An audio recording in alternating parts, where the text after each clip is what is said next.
Hey everyone, welcome back to Regiverse. Imagine this. The house lights drop, the orchestra hits that first chord, and suddenly 1,500 strangers are all breathing together, feeling the exact same thing. That is the magic of a Broadway musical. And today we're asking one massive question. Why does every single generation get the musical it deserves, and sometimes even needs? When stage musicals defined generations, from post-war escapism to Hamilton. Hit that subscribe button right now, because by the end of this video, you're going to see your favorite shows in a whole new light. Let's start in 1943. World War II is raging. American boys are dying overseas, and nobody knows if we're actually going to win this thing. Into that fear walks a cowboy named Curly and a little show called Oklahoma. When that curtain came down, audiences didn't just clap, they sobbed. Why? Because for 3 hours they got to believe that America was still a place where farmers and cowmen could be friends, where love wins, and where community heals everything. It wasn't just a musical. It was therapy. Rodgers and Hammerstein basically invented the integrated musical. Every song moves the story forward. No more random tap numbers dropped in for fun. And that giant title song? It literally became Oklahoma's state anthem a decade later.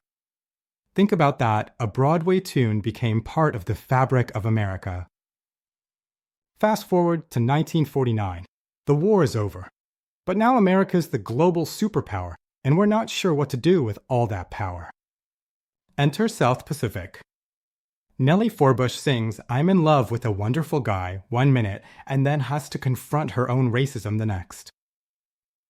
That song, You've Got to Be Taught, was so controversial in the late 40s that some theaters in the South wanted it cut. Rodgers and Hammerstein said no. The song stays. And the US military actually used South Pacific tours to help desegregate troops.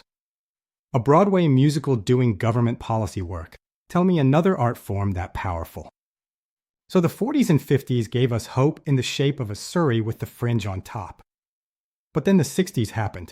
Vietnam, civil rights, free love, the rules exploded, and Broadway exploded with them. 1968, a tribe of hippies drops True on stage, sings about astrology, and burns draft cards. Here arrives, and suddenly musicals aren't polite anymore. No tidy love story. No happy ending. The lead character dies in Vietnam. That had never happened before on Broadway. Hare said, "We're not here to make you feel better. We're here to make you feel." 3 years later, Jesus Christ Superstar turns the crucifixion into a rock opera. Jesus is a confused 20-something celebrity. Judas is the only one asking hard questions, and the religious leaders are basically corrupt politicians.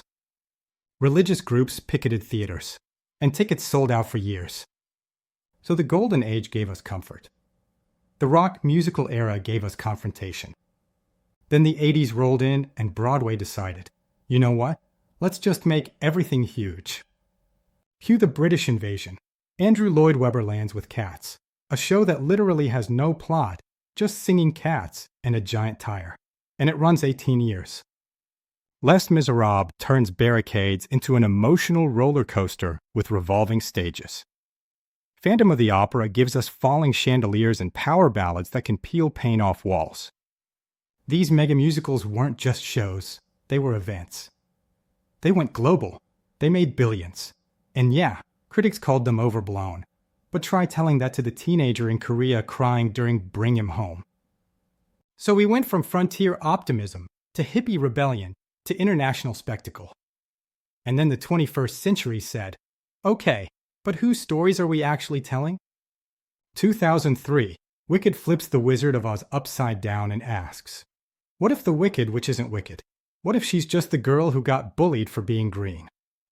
Defying Gravity became the anthem for anyone who's ever felt like an outsider. 2005, Rent. AIDS is killing a generation. Artists can't pay the rent, and Jonathan Larson tragically dies the night before previews. The show becomes a love letter and a battle cry. No Day But Today gets tattooed on more arms than I can count.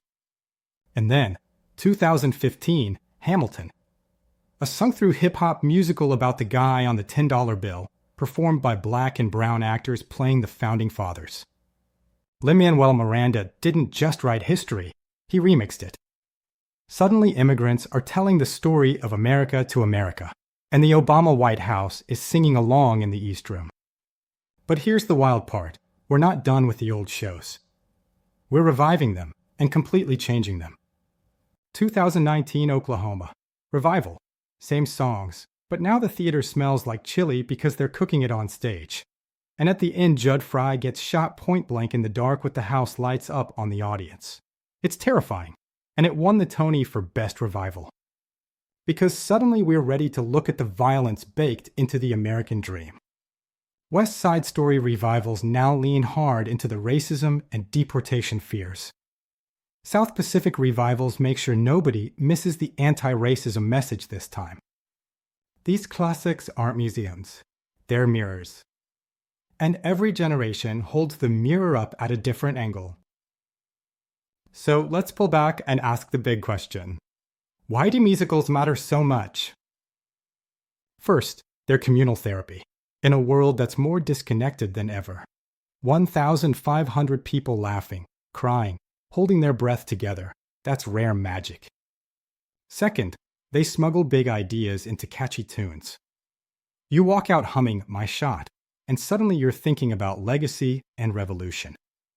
Third, they keep cultural memory alive. Your grandma knows, oh, what a beautiful morning. You know Burn. Same art form, 70 years apart. Still connecting you. And fourth, maybe most important, they evolve. Broadway used to be overwhelmingly white, straight, and male behind the scenes. Now we've got In the Heights, Hates Down, K-pop, Six, Kimberly Akimbo. Some Like It Hot, stories from women, from queer artists, from Asian creators, from disabled creators. The stage is finally starting to look like the world. So where do we go from here? Honestly, wherever we need to go.